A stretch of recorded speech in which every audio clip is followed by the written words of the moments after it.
Nimeona Gachagua umeenda kwa matanga ya Raila na wewe ulikuwa unaombea Raila ati akufa hii mwaka na uliongea ujinga kuhusu Raila na umepeleka huduma yako mrefu huko.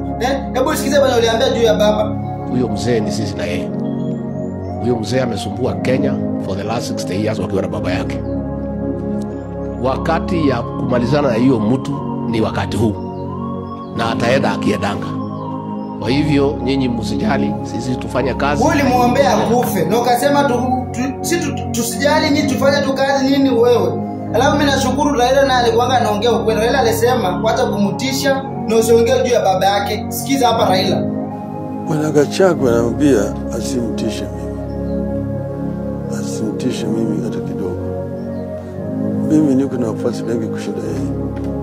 Kwa hivyo mimi naongea kwa niaba ya Wakenya wengi kuliko yale ambayo yeye anaongea kwa niaba yao. Takamwambia tuheshimiane. Awache mambo kama haya.